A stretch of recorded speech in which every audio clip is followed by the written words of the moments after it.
Well, in our last segment, it is one you will enjoy because you're going to learn about a Newfoundlander who's getting an award and also hear about a great conference that's coming to Newfoundland. To tell us about that, we're joined by our friend, Dr. Janine Hubbard, who, for this conference, has put together her own How to Do St. John's Guide. Janine, you should publish it. She just sent it to me. It's pretty awesome. I'd hand that out at the Canada Games, take a cut of it, Janine, and do whatever the hell you want with the money. What do you think? Well, can you tell I'm a little excited? So the Canadian Psychological Association, CPA, I know there's lots of CPAs out there.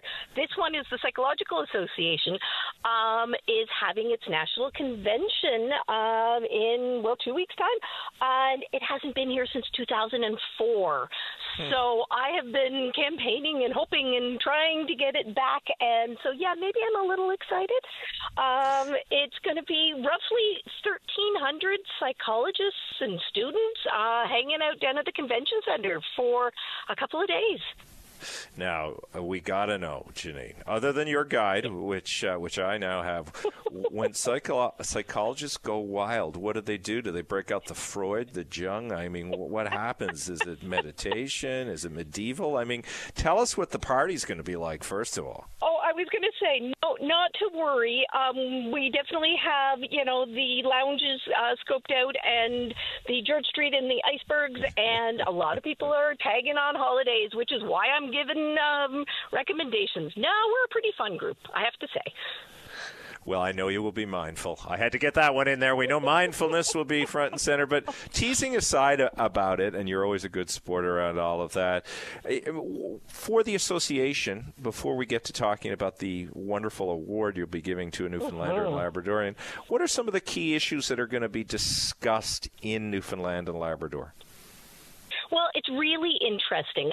So CPA has three pillars. So you and I talk frequently about the practice pillar. That's kind of the clinicians who are doing kind of that frontline work. But we also have our academics. We have our researchers. So we have pillars for science. So again, the way we deliver our clinical practice is embedded in all of that really important research. And I would say CPA, the convention in particular, is really supportive of students. It's often the first opportunity people have to present their data, their research, their honors thesis. The one in 2004, I presented my freshly minted doctoral research. So it's exciting to see all the levels. I will say recruitment and retention, we've talked about it lots and lots of times. There are lots. There's a job fair. There's a residency fair. There's a whole lot of exhibitors and employers looking to hire psychologists. Our government is going to be there as a sponsor, and they are also, I'm really proud to say, sponsoring a Welcome to the Rock social event on the Friday night. And I've been told there will be some Newfoundland nibblies present and some music. So, showing off, but also at the same time really emphasizing the struggles that are across the country for recruitment and retention. Yeah, and they're sadly not going anywhere quickly. But we will talk more as we get closer to the meeting about the substance of the meeting. But this is already public, and I think it's fantastic. The CPA Humanitarian Award is going to, drum roll, Gemma Hickey. Tell us about the award and how Gemma has ended up being the winner. Oh, I'm so excited. A full confession, I did submit the nomination and had to sit on that information for a long time before it could go public.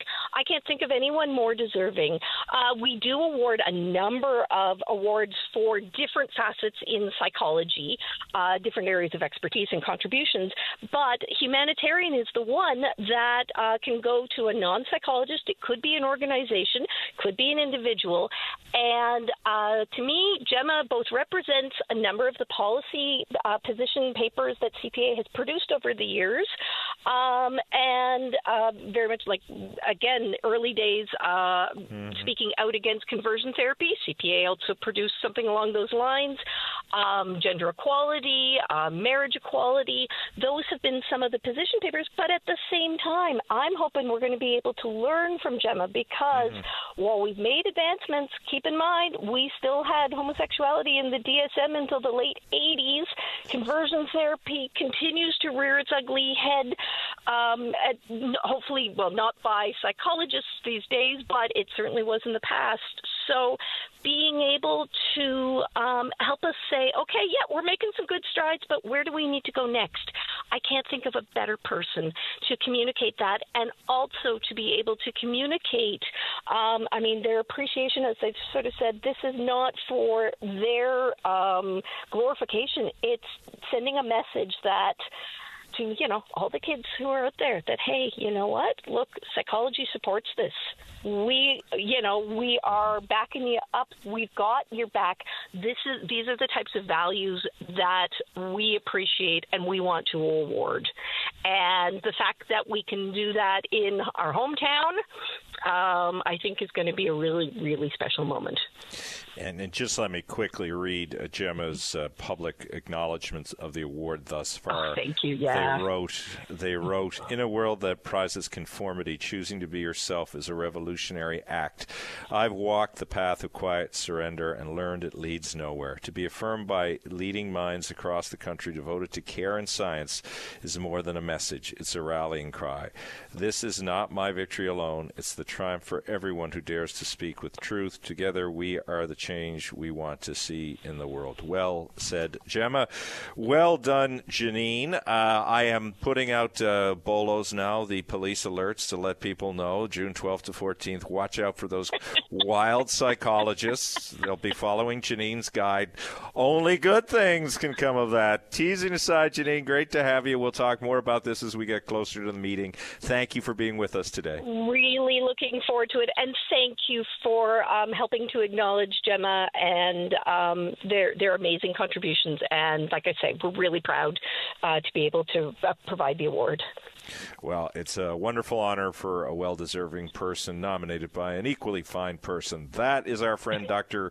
Janine Hubbard. Thank you, everybody, for listening today. We'll be back tomorrow with more, but not before I say, as I try to do every day, thank you to Claudette. She is